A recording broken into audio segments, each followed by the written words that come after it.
Я буду учить сегодня на теме цель. В этой теме цель можно брать синонимы. Цель, предназначение, намерение Божье. Евангелие от Луки, 9 глава, 51 стих из жизни Иисуса Христа. Это у вас служение, как прославление и так далее. У вас нет возможности. Это другое дело.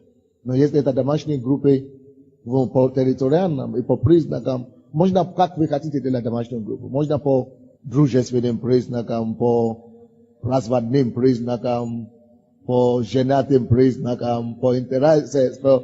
Я слышал, что кто-то создал себе группу для кормящей груди матерей. Пускай будет как хочет. Но думайте. Кто хочет как студенческая группа, женская группа, молодежная группа, только вы должны стать под каким-то координатором, под каким-то лидером. Цель этой школы, чтобы вы могли думать, созидать, умом думать и осуществлять что-то практическое. Для некоторых это уже выбило их из этой школы сразу. Они уже испугались. Но вам не надо испугаться. Надо говорить, что Бог мне поможет. Бог мне поможет. Я состоюсь. Поэтому мы говорим о цели, предназначении, намерении. 51 стих, 9 глава Евангелия от Луки. Цели, намерение, предназначение Божье, намерение. Когда же приближались дни взятия его от мира, он восхотел идти в Иерусалим. Когда же приближались дни взятия его от мира, он восхотел идти в Иерусалим. Кто мне скажет, где здесь цель, намерение, предназначение, где? В этом стихе. Какая фраза? Идти в Иерусалим. Вторая тема, время. Кто мне скажет, где? В этом стихе. Когда приближались дни. Кто-то говорит взятие. Я думаю, лучше сказать, когда приближались дни. Когда мы говорили о предназначении, вы говорили, какой стих, какая фраза? Идти в Иерусалим. Я бы хотел сказать, что вы неправильно ответили. Кто знает правильный ответ? Цель была не идти в Иерусалим. Цель, предназначение и намерение Бога на его жизни было взятие его. Это ты говорил, слава нашему. Теперь время, это что? Уже сомневался сейчас. Приближались дни. Когда приближались дни? Теперь третье, осуществление, достижение цели. Идти в Иерусалим или восхотел идти в Иерусалим? Восхотел идти в Иерусалим. Три темы в одном стихе. Я задавал эти вопросы, чтобы мы научились с вами думать. Всякий раз, когда мы читаем Библию, важно думать. Что это слово Божье говорит? Какой урок Бог хочет мне преподнести с этого места Писания? Что еще Бог мне говорит, кроме того, что я вижу? Куда расширяется это место Писания еще? Первое.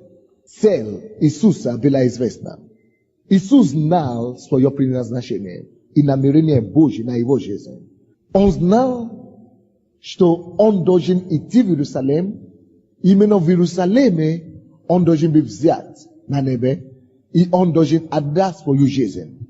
Братья и сестры, точно как Иисус знает свое предназначение в жизни, каждый из нас должен искать и познать цель Бога на своей жизни. Это то, что нам оставил доктор Майлз Монро. Каждый из нас должен делать все, чтобы раскрыть свои цели, предназначение и Божье намерение на его жизнь здесь на земле, чтобы жизнь могла приобрести для нас смысл. Какие 7 принципов цели?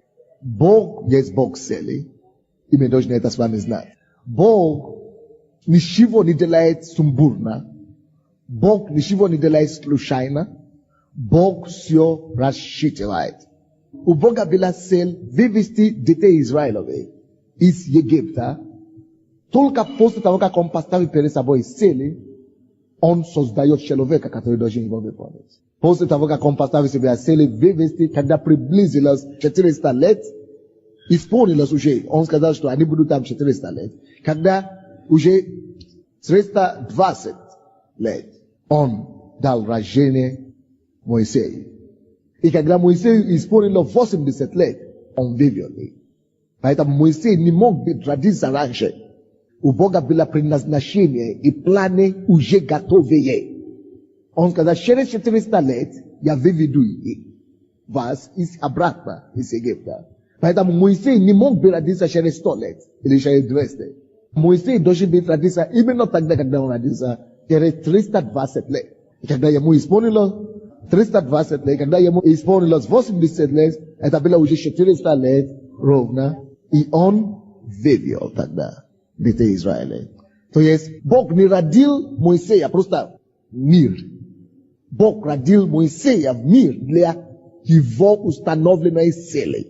Когда Бог хотел, чтобы Иисус пришел в мир, Бог сначала дал рождение Иоанна Крестителя, чтобы приготовить путь к нему. И его мама, Елизавета, она не могла быть беременной.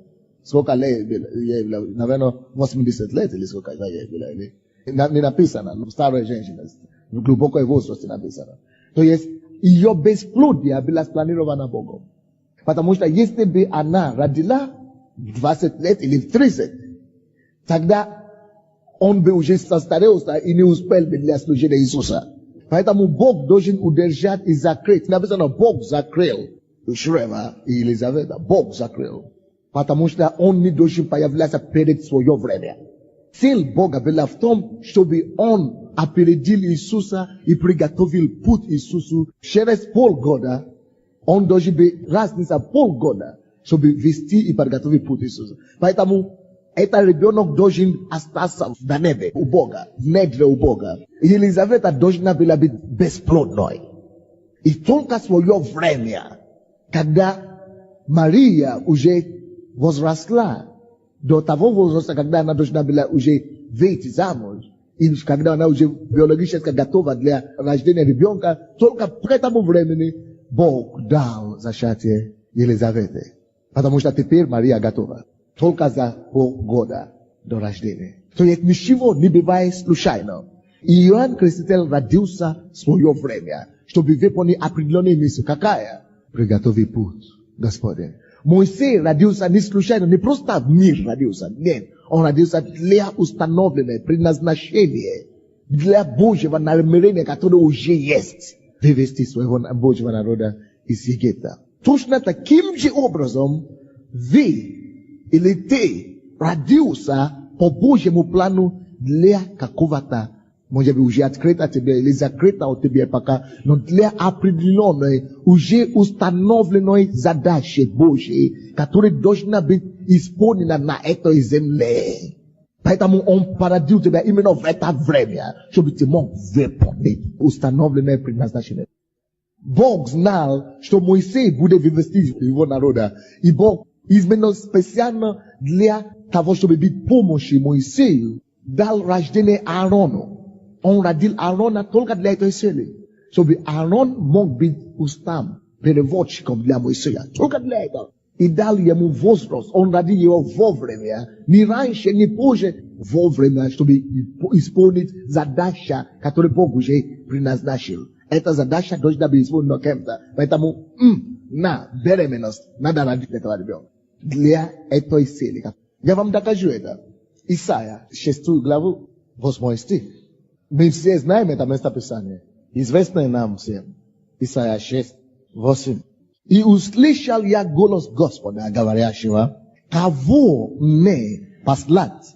И кто пойдет для нас? И я сказал, вот я, пошли меня». У Бога уже была задача, которую нужно решать. У Бога уже была цель, которую нужно выполнить. У Господа уже есть предназначение, какое-то событие, предназначенное, которое нужно решать, выполнить. И теперь его проблема, он просит. Кого? Видите, что предшествует чего? У него уже работа есть. У него уже задача есть, нужно спасать людей. Теперь кого? Это кого не послать, это всегда вопрос, который следует за целью у Бога, в сердце Бога.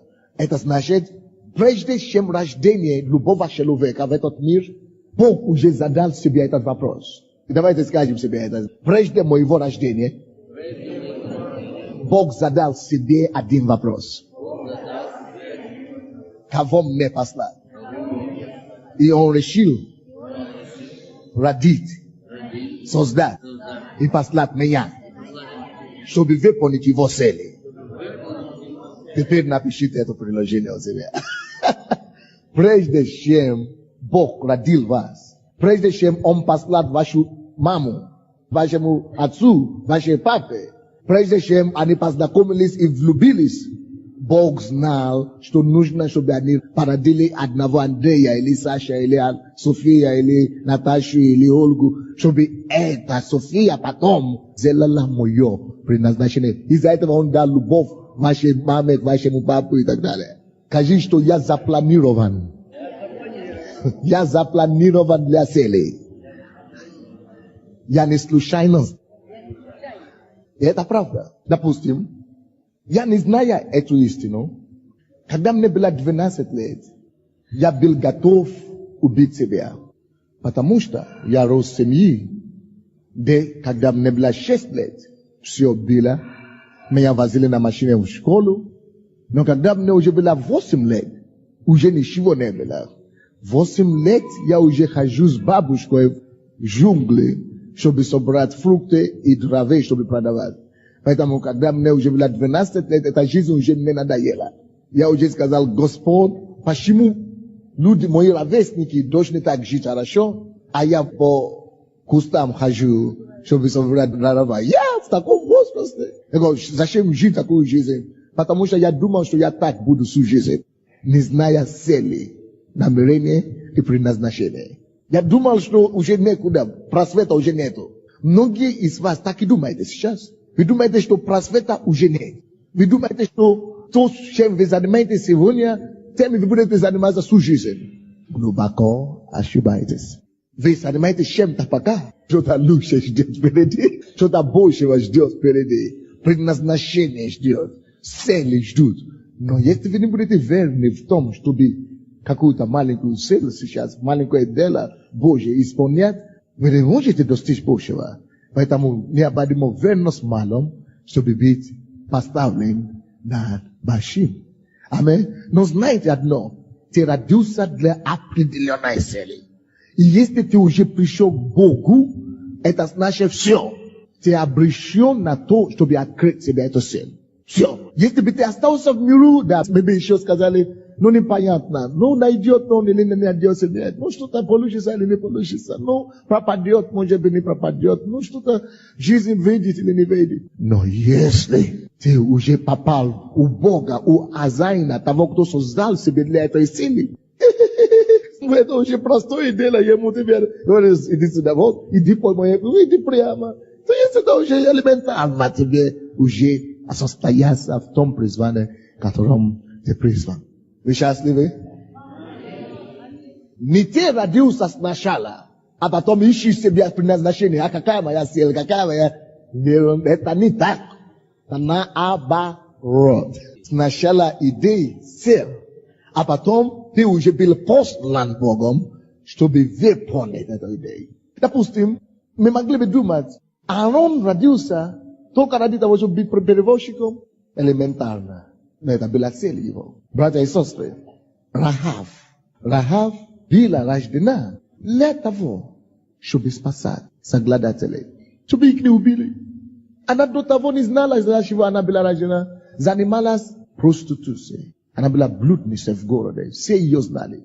И когда эти гости пришли в ее дом, потому что когда цель неизвестна, неизбежно также злоупотребление.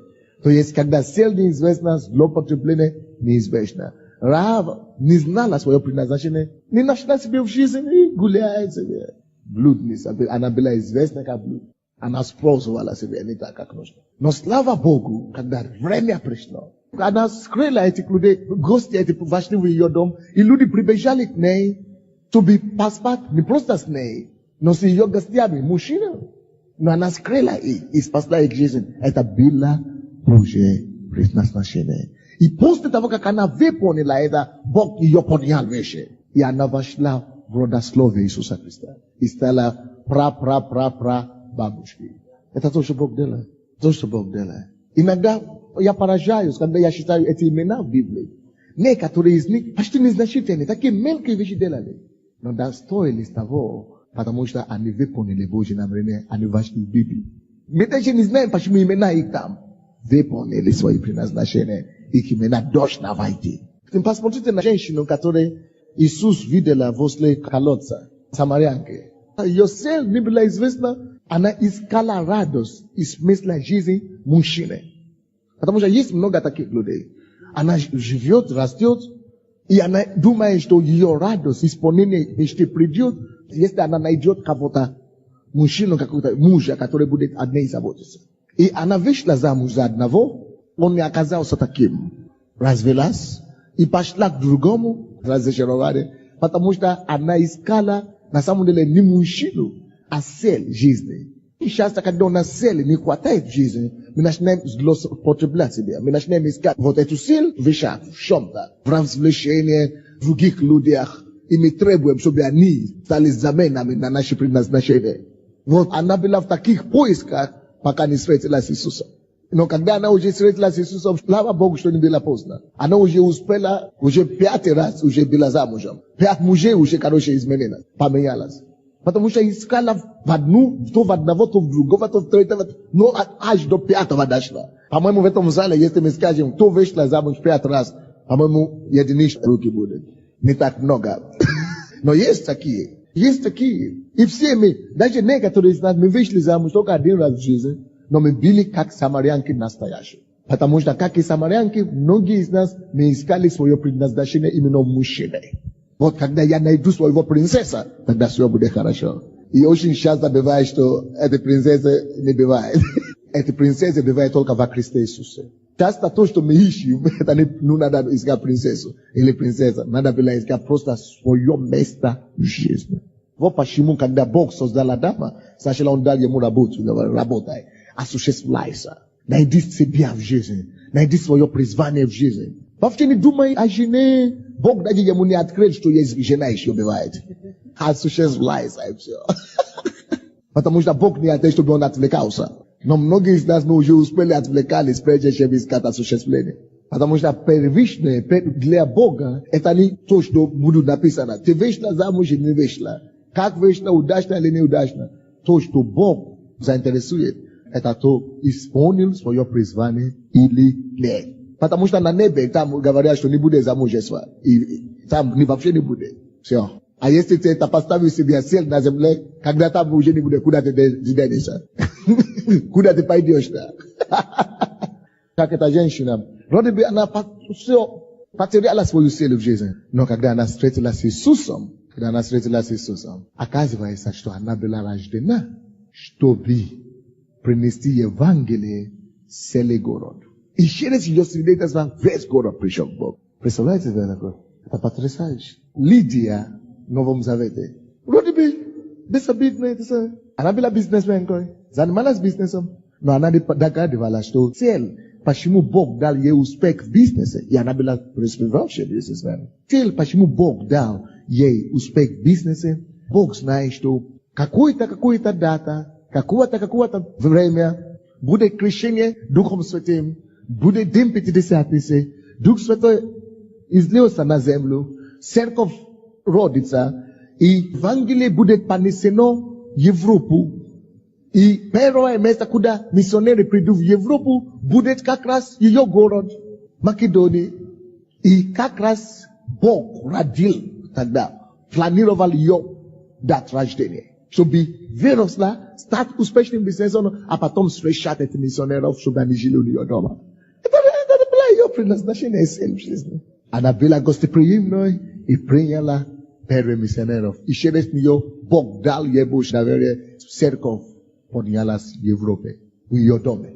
Есть у Бога сначала цель, а потом Он дает рождение. Если я задам вам вопрос, почему вы пришли в этот мир, что вы скажете? Для моей цели. Все. Почему я пришел в этот мир? Для своей цели. Я здесь цели. Я здесь для цели. Ты уверен об этом?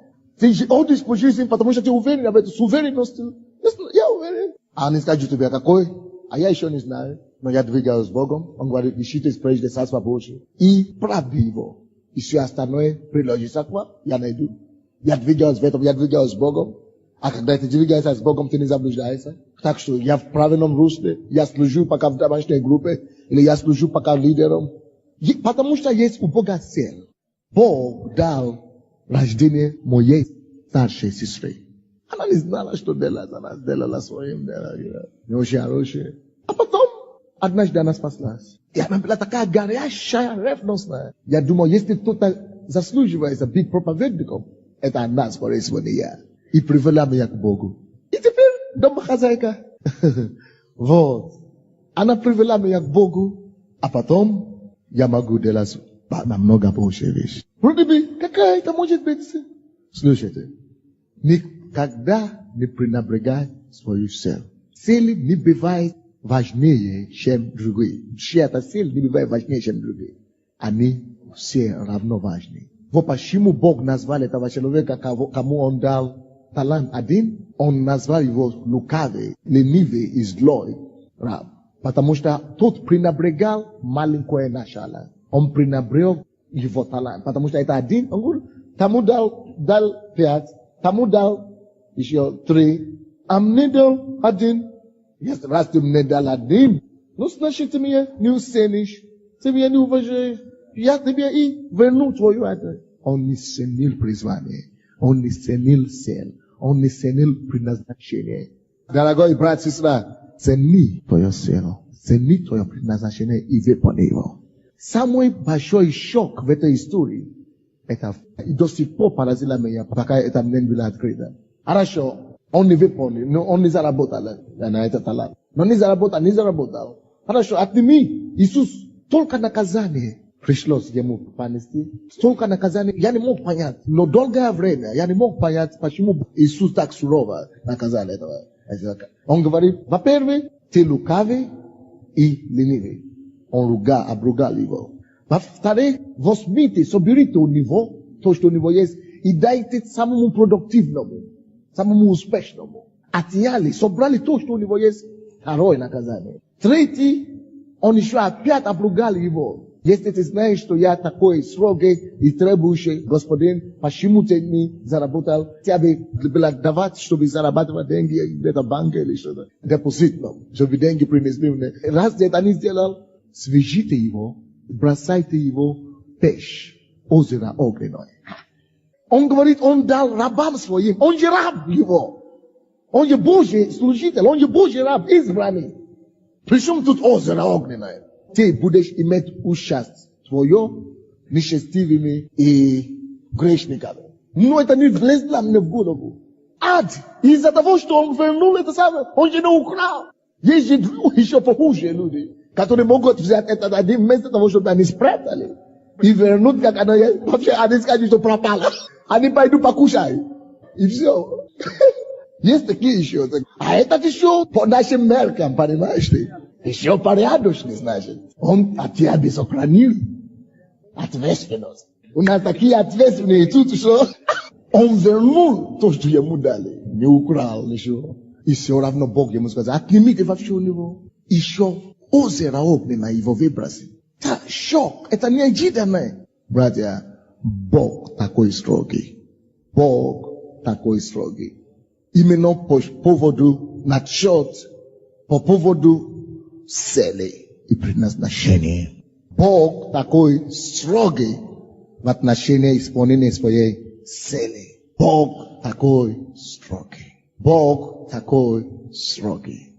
Бог такой строгий. Поэтому теперь, когда мы умоляем кого-то, евангелизируйте, пожалуйста, раздавайте газеты, пожалуйста, введите группу, будьте лидером.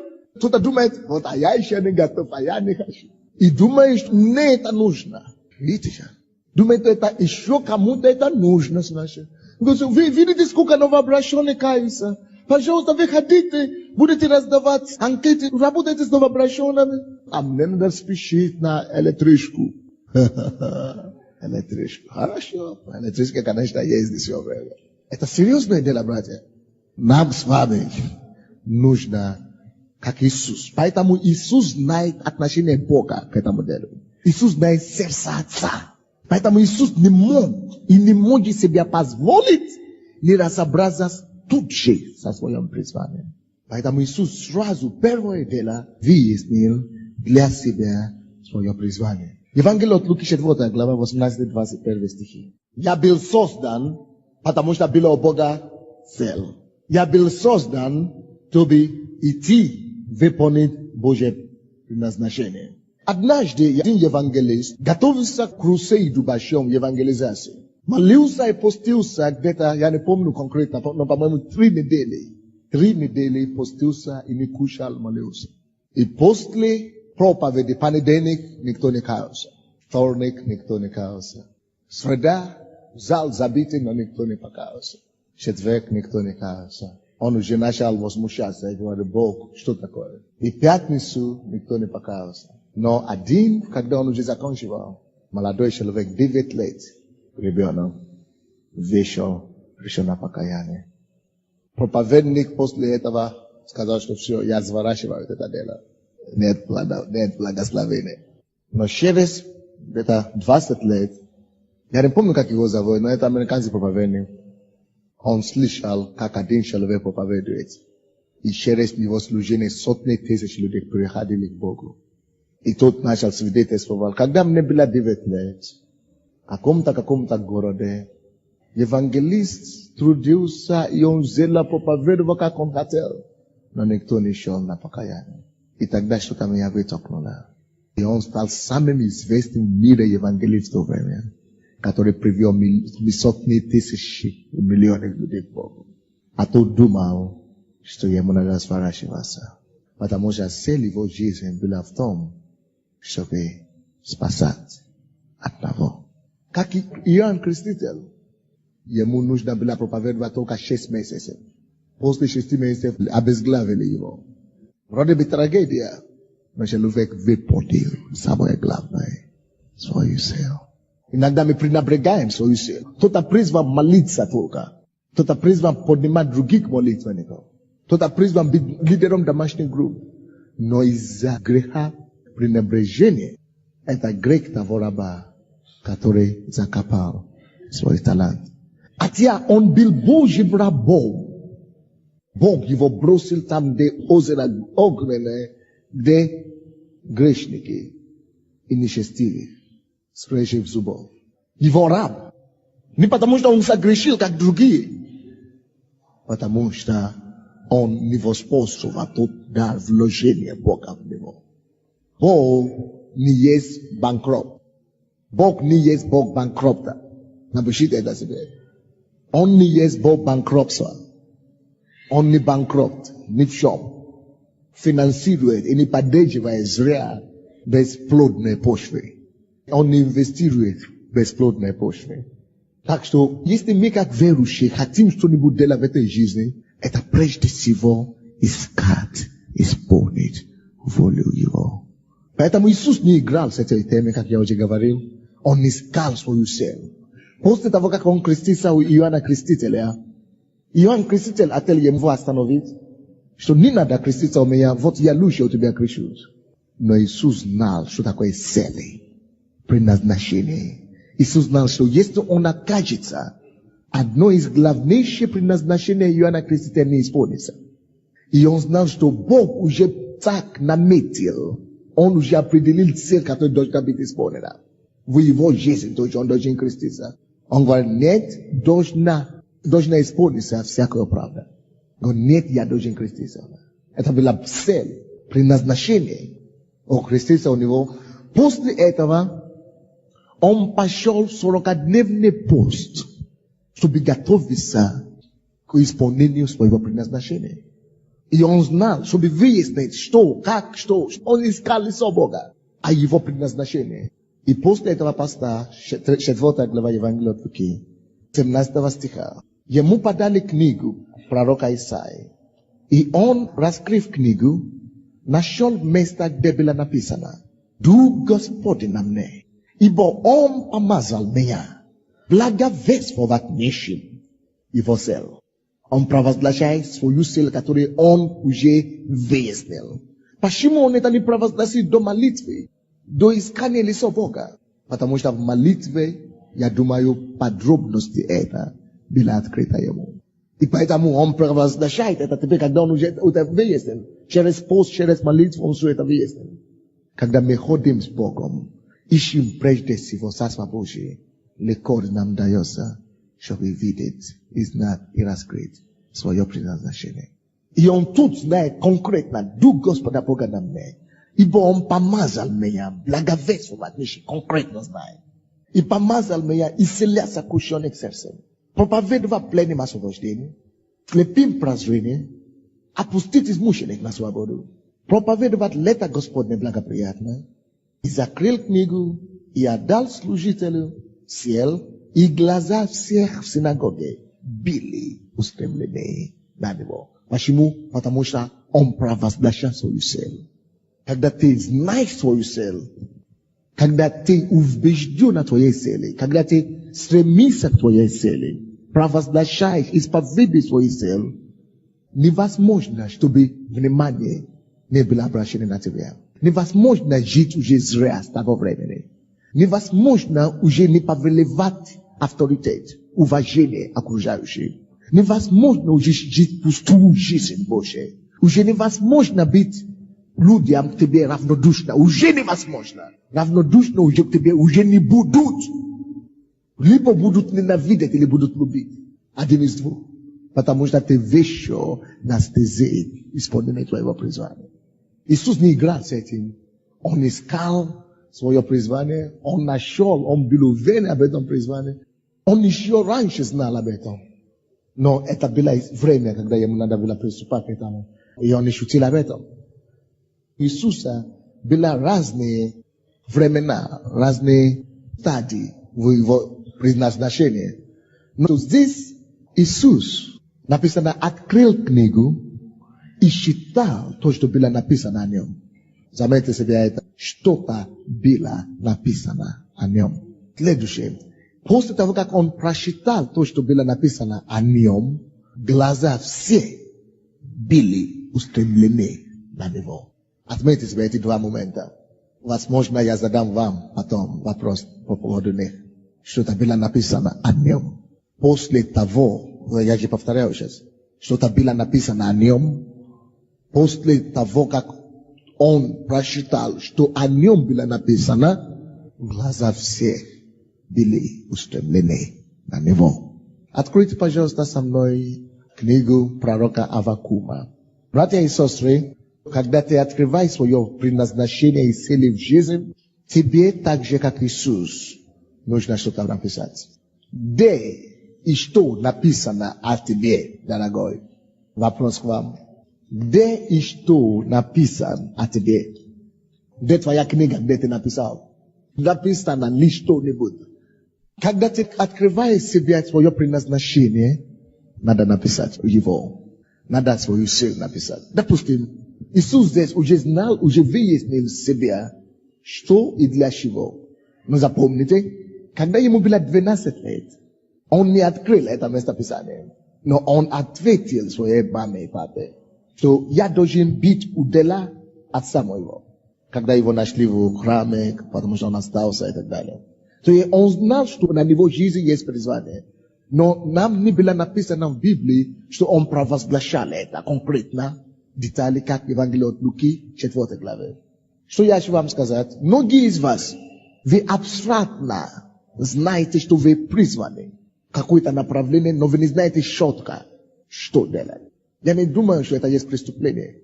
Вы не должны думать и казнить себя из-за этого. Допустим, первые 10 лет после моего призвания, мое призвание было сверхъестественное и явное. Всякий раз, когда я закрываю себе глаза, и я вспоминаю, я могу видеть картину, которую Бог мне показал. Было мне показано четкую картину о моем служении. Не было всего лишь 19 лет, но я знал то, что я видел. Но мне написано, сразу я написал. На следующий день, когда я пошел к лидеру нашей группы, Бог его разбудил 3 часа ночью и дал ему такое же слово, которое Бог мне уже дал в течение 3 дней подряд. 3 дня подряд Бог мне показал ту же самую картину. И я слышу его голос, что я должен делать. 10 лет после того, я не знал, кем я буду наконец-то. Я знал, что я буду проповедником, потому что я это видел. Но я сам даже не верил в это, во-первых. Но я служил Богу, я хотел быть верным. Во-вторых, то, что я видел, слишком громадное для меня. Поэтому моя голова все равно не могла это согласиться с этим. Третье, я все видел, кем я буду, и Бог даже поставил рядом со мной человека. Один из самых великих пророков и служителей мира, живущих в этом мире. Он стоял рядом со мной. И он это делал, и я делал. То же самое, что он делал. Хотя я видел это, но все равно после 10 лет, если бы ты мне задал вопрос, кем ты будешь, кем ты призван? Пастор, евангелист, пророк, апостол, учитель, я бы не мог сказать. Я не знал конкретно. Хотя все было показано, но я не дорос. Я не дорос до того, чтобы знать в деталях. Это точно как Иисус, когда ему было 12 лет, он просто знал, что я буду у дела отца моего. Но он не знал детали, он не говорил детали. Возраст его не было то. Но Евангелие от Луки, 4 главе, уже было совсем другая основа, совсем другой возраст, совсем другие испытания. Это уже было после крещения водное. Это уже было после Иоанна Крестителя. Это уже было после 40-дневного поста. Возраст уже другой. Ему теперь можно знать. Так что не казните себе пока что, если вы еще не знаете конкретно детали. Но теперь я уже знаю. Конкретно детали я уже знаю. Но как будет, я не знаю точно до сих пор. Но время придет, я буду уже знать, как будет. Так что некоторые из вас, мы говорим, кто знает свое призвание, вы знаете где-то приблизительно. И вы думаете, я еще не знаю. Но я сказал вам, 10 лет я тоже не знал. Но я занимался с Богом, вел домашнюю группу, а потом стал лидером общения. Служил Богу, делал свой максимум в каждом этапе. И Бог, потому что я уже в царстве. Когда ты уже возле Отца, Отцу уже не тяжело тебя подвести в своей судьбе. Но, как только что тебе становится известно, что тебе следует делать потом, Аввакум, 2 глава. 1 по 3 стихи. На стражу мою стал я, и стоя на башне, наблюдал, чтобы узнать, что скажет он мне. Видите, тут что-то открывается нам, чтобы знать свои цели и предназначение. Аввакум показывает нам путь, который прошел Иисус. Иисус искал лицо Бога, постился, молился. И Аввакум тоже здесь говорит подобное. На стражу мою стал я. Многие из нас причина, почему мы не можем разбираться. Хотя мы уже в церкви сколько лет. Это потому что мы не стоим на стражу. Почему мы не можем знать свои цели. Но здесь Аввакум стал на стражу. Значит, если ты хочешь знать свою цель, надо искать. Надо стать на стражу у Бога. Стоял на башне, наблюдал, чтобы узнать. Видите, он поднялся на гору, чтобы узнать, что скажет он во мне, и что мне отвечать по жалобе моей. Жалоб, это то же самое, как по вопросу моему. Он задал вопрос. Если вы хотите, чтобы Бог ответил вам, надо сначала задавать ему вопросы. Напишите. Хочешь, чтобы Бог тебе ответил? Что, как, задавай вопросы. И он ответит. Аввакум задавал вопросы и получил ответ. 2 стих. И отвечал мне Господь. И сказал, запиши видение. Открыл книгу Иисус и прочитал то, что было написано о нем. И после того, как он именно прочитал, тогда все зрения, все взоры были устремлены на него. Вам надо, чтобы было написано что-то. То, что Бог тебе открывает о твоей жизни, о твоем призвании. Бери ручку, напиши. Каждое пророчество, которое идет на твою жизнь, бери ручку, напиши. Каждый сон, каждое предназначение, каждое слово возьми. Каждый проповедь, который говорит тебе лично, ты должен что-то написать. У меня это написано все. Я всегда меняю тетради, я переписываю в другие тетради. Потому что должно быть что-то написано. Потому что только после того, как она написана и провозглашена, со временем ты должен провозглашать, как Бог именно сказал тебе. Тогда будет бывает это. Посмотрите, Бог ему сказал сначала. Бог ему не показал видение сначала. Он говорит, напиши. Это показывает твою серьезность, что ты ждешь. Прежде всего я бы сказал, запиши видение и начертай ясно на скрижалях, чтобы читающий легко мог прочитать.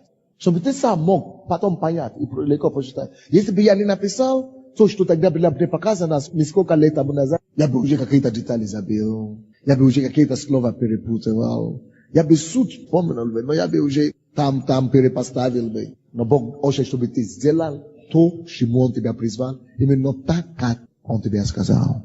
Потому что Он сказал Моисею, Ной тоже сказал, ты должен построить скину и ковчег, то, как я тебе начертал, показал на горе. Именно так. Ты должен именно так. Это нужно написать. Вторая причина, почему нужно написать видение, то, что Бог тебе открывает, чтобы ты мог вовремя, своевременно провозглашать это. И когда ты будешь провозглашать Божьи силы на твою жизнь, есть некоторых людей, которые Господь хочет присоединять тебе.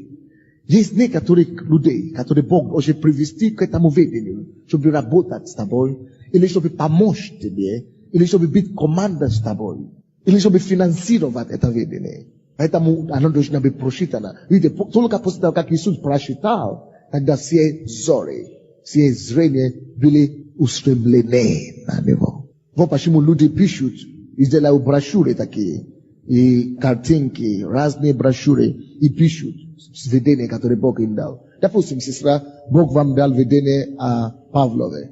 Можно делать брошюры маленькую, сделать 1000 штук и раздавать людям. Может быть, кто-то скажет, я хочу вам помочь в этом. Я хочу вам дать машину на это дело. Или на тюремное служение, или что-то. Напишите, провозглашайте. Когда время приходит, вы чувствуете в сердце, надо провозглашать. Потому что это потом помогает Богу именно снабжать вашему видению. То, что вы пишете, поможет вам снабжать это видение. Этому видению. Еще другая причина, 3 стих, 3 причина. Ибо видение относится еще к определенному времени. И говорит о конце, и не обманет. И хотя бы и замедлило, жди его. Ибо непременно сбудется, не отменится. Скажу вам, что еще одна причина, почему нужно писать видение, это потому, чтобы ты не потерял свою веру. Чтобы ты не ослабел вере. Чтобы ты не ослабел вере. Я вам скажу одно деталь о Боге и о видениях и откровениях. Есть кому-то, кому Бог покажет откровение сверхъестественное, или голос проговорит, или что-то сверхъестественное такое, картины покажет, пророчество скажет. А есть некоторые, которые никогда у них не будет ни пророчества, ни видения, ни сон, ни какое-то сверхъестественное явление, ничего подобного не будет. Каждый раз, когда Бог вам показывает и дает слово, а причина, почему вам надо это писать, это потому что если Бог уже тебе дает видение, или показывает картины, или что-то такое, это значит, будут серьезные испытания впереди на будущее. И Бог часто дает видение, пророчества, картины, именно для того, чтобы, когда эти испытания придут сильнее, чтобы ты мог взглянуть на эту бумагу написанную, и вспоминать, и ободриться, и держать веру. Потому что если не так, есть такие испытания, которые ты вообще начнешь говорить, что это не Бог уже тебе сказал, может быть, это вообще не Бог, может быть, вообще Бога нет. Ты уже будут такие испытания. Допустим, причина, почему Богу нужно было показать Иосифу видение, такие картины, потому что Бог знает, что ему придется побывать во рву. Испытания такие будут серьезные, что если он неосторожный, он может вообще сомневаться, действительно ли Бог его призвал или нет. Но эти картины и видения написаны по дополнительное ободрение, когда испытания приходят. А если у тебя нету таких откровений и так далее, это значит, что ты призван, но может быть тебе не приходится или не придется так, страдать или переживать, как остальные, кто-то другой. Или вторая причина, почему Бог не дает некоторым откровения, видения, пророчеств, это потому что Бог знает, что они достаточно сильны в вере, чтобы довериться вождению Духа Святого, внутреннему руководству и откровению слова, чтобы вы это знали. Допустим, Бог мне говорит, Бог мне дает слово знания и так далее. Я не вижу, очень редко, в исключительных случаях, вижу сны. Я не вижу сны. Или я вижу сны, которые несерьезны. То есть сны это не мой способ. Когда не видишь видение, только одно видение я видел за всю свою жизнь. Две. Полувидение второе. Но первое, единственное, это когда мне надо, это когда я это не скажу. Потому что я это скажу, все остальные начнут ждать, когда им тоже надо видение, чтобы это тоже делать. Маленькое видение. У меня этого не бывает, нету. Сколько я проповедник, да, сколько я это, но я этого не имею. Но кто-то кому-то Бог это говорит серьезно. Кому-то Бог показывает постоянно. Потому что нужно на этом этапе. Так что, вы поняли, да? Напишите. Это поможет вам. Предназначение человека, цели и намерение Бога на жизнь человека бывает в разных этапах. Иисус, допустим, когда ему было 12 лет, он знал, что он был призван Богом, что он будет служить Богу, и занимался над собой. Это был этап младенчества. Это детский этап видения. Следующий этап жизни Иисуса, служения Иисуса. Этап юношества, когда он знал, что он призван Богом, но в это время ему нельзя было начинать служение. Это было то время, когда он работал столяром с отцом. Юношеский возраст видения. Или юношеский этап видения. Ты должен служить у другого. Ты должен быть верным маленьким у другого начала. Потому что Иисус сам говорит, если вы не будете верны в чужом имени, как вы сможете быть свое? Как вы сможете быть владеть свое? Вы не сможете быть владетелем свое. Вы не сможете иметь свое, если вы не будете верны в чужом. Так что Иисус сам проявил верность деле своего отца или отцу, прежде чем может знать. Третий этап служения Иисуса, этап вступления в служение или начинания служения. То есть свое самостоятельное служение. Этап начала служения. Это то, что мы видели от Луки здесь, в 4 главе. Но у Иисуса еще это, может быть, можно это этап тоже назвать этап рассвета служения. Рассвет, да, восхождение. Рассвет. Это период рассвета. Восхождение. Это то, что мы видели здесь, когда Иисус говорит, что Дух Господа Бога на мне, чтобы проповедовать нищим, выжим Евангелие, чтобы опускать измученные на свободу, прозрение слепым и так далее. То есть рассвет его служения. Четвертый этап его служения мы видим в Евангелии от Матфея, 20 глава, 17 по 19 стихи. Это тот же самый этап, который мы считали, от чего мы начали. Но я здесь просто хочу показать по-другому. Здесь ясно. И восходя в Иерусалим, Иисус дорогою отозвал 12 учеников одних и сказали им, вот мы восходим в Иерусалим, и Сын Человеческий предан будет первосвященникам и книжникам, и осудят его на смерть, и предадут его язычникам на поругание, и биение, и распятие, и в третий день воскреснет. Иисус знает, что третий этап его служения тут уже совершает. Рассвет закончился. Теперь идет рассвета. Теперь идет стадия не только совершения, кульминация. Я бы это назвал четвертый этап, этап осуществления. Расцвета и осуществления, можно сказать. Осуществление призвания. Это не один день, это этап начался. Это этап начался уже отсюда вот, еще отсюда вот. Видите, да? Никогда его просто в день, когда... Нет, он готовился к тому, чтобы войти в Иерусалим. В Иерусалим он еще служил несколько дней там. То есть, это этап целый. Этап осуществления. Это может длиться по-разному. Чтобы вы тоже знали, что эти 4 этапы счастья будут у вас тоже на служении. В служении. Аминь. Но главный смысл, который я хочу подвести здесь, вы должны закончить, вы должны знать свое предназначение. Иоанн Креститель знал свое место. Евангелие от Иоанна 1, 23 стих. Когда люди возмущали, кто ты? Я есть голос вопиющий в пустыне. Я есть голос. Вы тоже есть голос в твоем мире. Может быть, ты призван, когда Бог видел беды твоей всей семьи. Кто еще верующий в твоей семье? Никто. Как хороший пример. Допустим, в семье нашей сестры Наташи вообще никто не верующий, кроме нее. Я не знаю, какая у нее семья, я не знаю, что там. Но когда Бог видел, что нужно принести кардинальное изменение в ваш род или в ваш дом, подъезд, или там, где ты работаешь. Ну, давайте вот в 8 семье. Он уже видел смущение, страдание, хождение по мукам, может быть, этого рода, этого дома. И Бог хотел менять все кардинально. Он хочет, чтобы с этого времени, с этого века, вещи изменились в другое направление, чтобы избило изменение на 180 градусов. Он решил, он уже имеет цель. Цель его поради другой род. Цель его принести искупление из покаяния именно этой семьи. Он решил ради тебя. Потому что он знает, что до тебя те пойдет, куда нужно пойти. То услышишь его голос. Из тебя уже другая история начнется в этом роде. Например, многие люди думают, я не вижу смысл в своей жизни. Я не вижу. Может быть, только для этой цели. Но есть цель. Была цель, прежде чем ты была рождена. Кто-то был рожден только для того, чтобы спасать кого-то конкретно. Но есть цель. Кто-то был рожден только чтобы родить кого-то. Но есть цель. Уже была эта цель до его рождения. Я есть голос. Иоанн знал свое призвание. Евангелие от Иоанна, 1 глава, 23 стих. Но, может быть, кто-то еще спросит, как не знать свое призвание? Хотя доктор Майерс Монро считал потрясающей проповедь. Особенно последнюю проповедь. Но исход 2 глава, 11-13 стихи.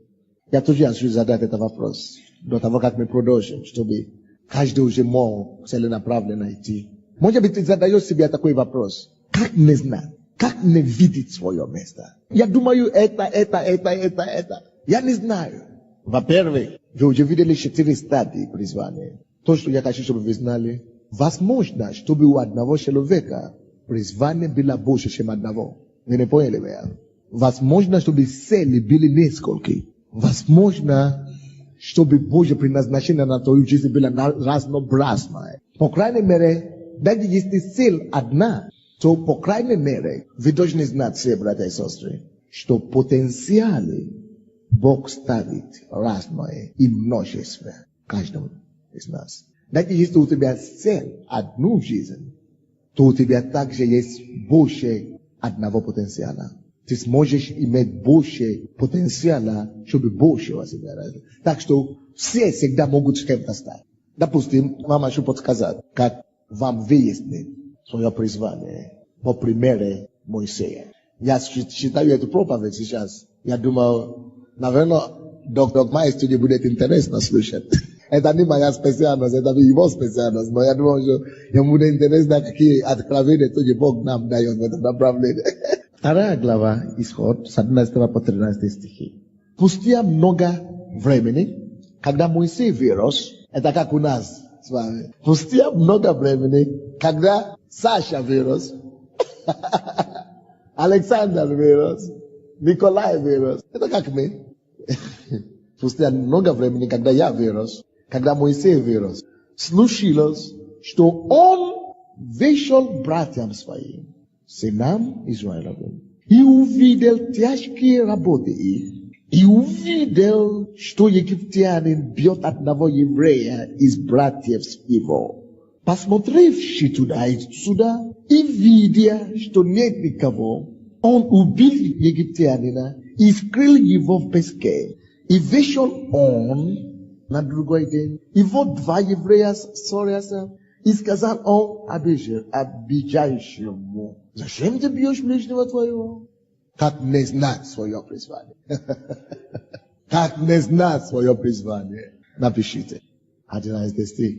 Спустя много времени, когда Моисей вырос, как не знать свое призвание? Напишите. Во-первых, по мере твоего роста до Бога, до покаяния, после покаяния, по мере твоего роста в жизни, Бог готовит тебя к твоему призванию. Твои опыты не случайные, твои переживания не случайные. Даже некоторые ошибки, слава Богу за них, твои страдания не случайные, по мере твоего роста.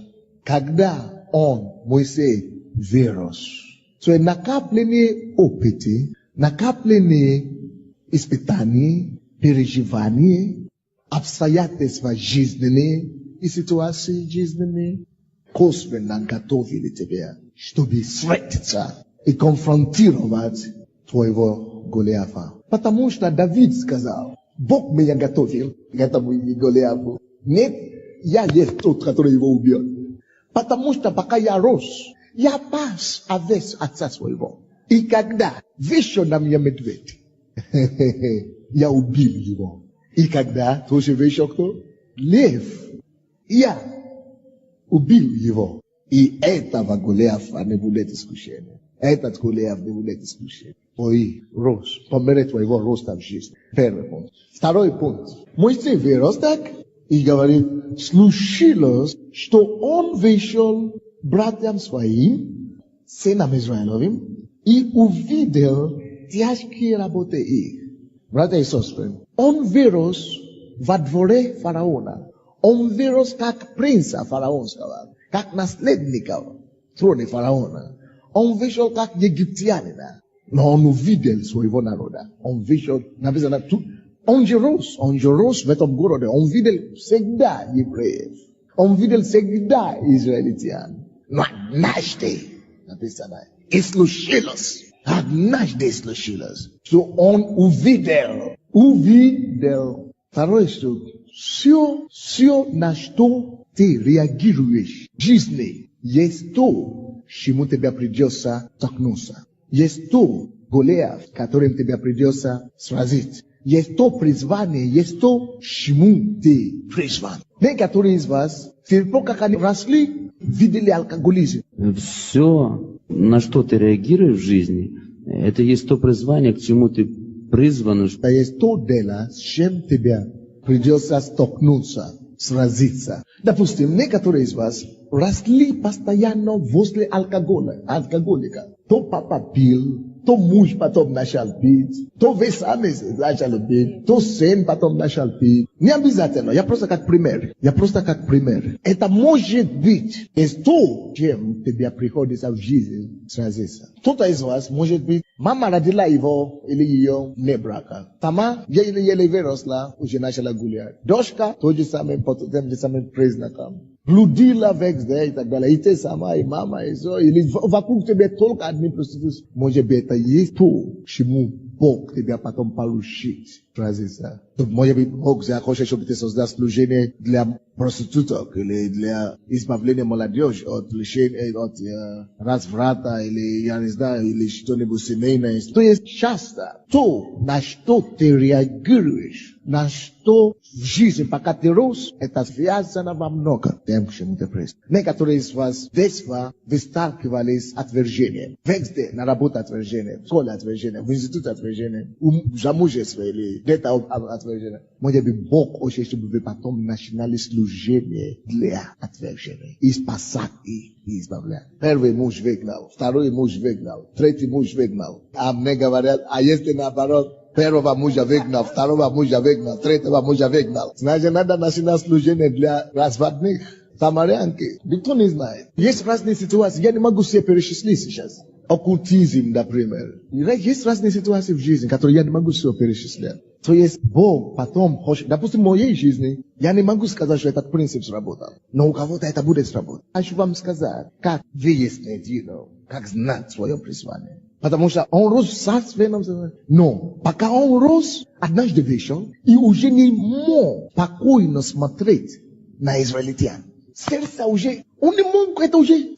Третий пункт. То, что больше всего тебя раздражает или вызывает твое негодование, неустройство, твой гнев, твое раздражение, твое негодование, именно недовольство, не раздражение, а, допустим, ты видишь что-то, и ты, я не могу, почему видишь твое возмущение? И, допустим, видишь люди, которые бедные, ты говоришь, я не могу, почему никто не делает это, почему никто это не решает, почему это так, тебе хочется что-то делать, или ты возмущаешь от вот. То часто, первое, на то, что ты реагируешь. Второе, то, что у тебя больше всего, чаще всего возмущает. Или то, о чем ты ревнуешь. То, о чем ты ревнуешь, часто есть то, чему Бог от тебя привез. Допустим, некоторые люди, они не могут видеть, чтобы где-то был беспорядка. Они хотят что-то делать об этом. Или кого-то упрекают. Почему здесь нет? Почему? То это может быть связь тому, чему ты призван. О чем ты ревнуешь. То же самое мы видим здесь. У Моисея. Вышел братьям своим, сынам Израилевым. Это то, на что он реагировал. То, что его задело. И увидел тяжкие работы. И увидел, что египтяне бьют их. Первое, он увидел их, он не мог быть равнодушен к ним. Это третий пункт. То, к чему ты не можешь быть равнодушен, естественно. Есть то, с чем тебе придется иметь дело. Первое, это должно было быть первое. То, к чему ты не можешь быть равнодушен. Второе, он видел тяжкие работы их. Это то, что тебе заделало, то, что ты реагируешь на это. Третье, он видел, как египтяне бьют его братьев. И это его вообще задело. Это уже три. То, что вызывает негодование, то, о чем ты ревнуешь, то, что вызывает твое сострадание, то, что, к чему ты не можешь быть равнодушен, то, к чему ты не можешь быть равнодушен, то, к чему ты не можешь быть равнодушен. Вот это все есть обычно, с чем тебе придется сталкиваться. Четвертый пункт. 12 стих. Посмотрев туда и сюда, и видя, что нет никого, он убил египтянина и скрыл его в песке. И вышел он на другой день, и вот два еврея ссорятся, и сказал он обижающему: зачем ты бьешь ближнего твоего? А тот сказал: кто поставил тебя начальником и судей над нами? Не думаешь ли убить меня, как убил египтянина? Моисей испугался и сказал: верно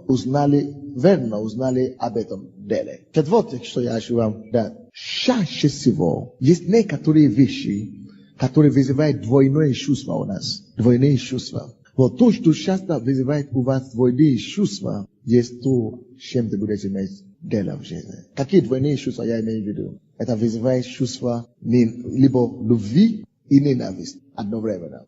Он видел израильтян, у него было чувство любви к ним. И тут же параллельно ненависть к египтянам. Одно обстоятельство, та же самая ситуация и двойное чувство. И это же двойное чувство повторялось у него в отношении к Израилю. Он опять вышел на второй день и видел уже египтяне между собой, уже израильтяне между собой дерутся. И тут он любит их. Он говорит: зачем вы дерутесь между собой? А тот говорит: я тебя передам. Ты хочешь убить нас, как ты убил этих? Ненависть уже у него появилась. То есть он любит их, не поймет. Это страх уже порождает. То, что обычно вызывает у тебя двойное чувство, есть то, с чем ты будешь иметь дело. Либо любовь и ненависть, или любовь и страх. Любовь и ненависть, или любовь и страх. Чаще всего с этим потом будешь иметь дело. Так, товарищ генерал. Товарищ генерал. Есть. Выходишь, Йоанна, другие пункты. Многие их призвания связаны с их талантом. У многих их призвание связано с их талантом. Это обозначает, есть многие люди, которые имели склонность к каким-то делам. Кто-то растет с детства и имеет склонность к техническим вещам, технике. Возможно, Бог призывает таким человеком быть действительно инженером или кем-то другим, который будет иметь его призвание, будет связано с металлом или чем-то ручной работой. Какой пример? Есть другие люди, которые имеют склонность с детства еще по жизни быть одним, изолироваться. Изолироваться — это не всегда плохое. Это сам иногда мы гоним. Иди гуляй, иди слушай, иди слушай. Может быть, это его призвание. Бог будет дать такому человеку подобное призвание. Может быть, такой человек Бог будет призывать, допустим, писать или работать в офисе секретаря, уединяться, молиться где-то. Есть разные призвания, которые потом будут связаны с этим именно темпераментом или с этим, это самое.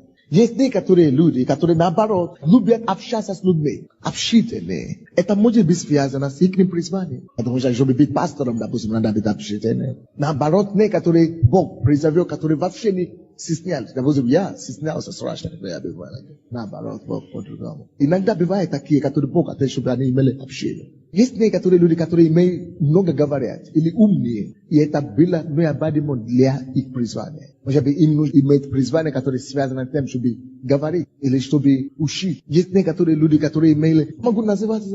Талант, темперамент связано с призванием человека. Можно много таких примеров. Часто бывает, когда призвание связано с талантом, с темпераментом. Но главное, часто, твое призвание имеет связь к тому, что ты умеешь делать, твоя естественная способность. То, что автоматически выходит из тебя, дает тебе удовлетворение. То, что ты напрягаешься много, чтобы делать. Ты находишь удовольствие в том, чтобы именно этим заниматься. Да, ты сам себе, когда ты этим делом занимаешься. Может быть, это молиться, может быть, это просто сидеть дома и звонить, или что-нибудь. Я не знаю, что есть в тебе, который ты просто получаешь наслаждение, когда ты это делаешь. Может быть, твое призвание. Не нужно было начать именно с этой темы, чтобы мы разбирались, потому что я знаю, что многие до сегодняшнего дня не знали вообще, даже не имели понятия, какие у них были призвания, цели в жизни. Поэтому надо было это все довести. Закройте ваши глаза, преклоните вашу голову и скажите Богу: Господь, я знаю, что ты имел цель, твое предназначение, твое намерение, прежде чем меня создал. Ты уже меня создал. После того, как у тебя уже было твое намерение. Ты создал меня теперь уже, чтобы я выполнил уже тобой назначенную цель. Я благодарю тебя, Господь, за то, что ты дал мне жизнь, поручение, за то, что ты доверил мне выполнить твою цель. Я пришел в мир. Я здесь, чтобы выполнить Божье предназначение. Я это сделаю. Я не потерплю поражение. Я угожду Господа во имя Иисуса Христа. Аминь. Дайте Богу славу.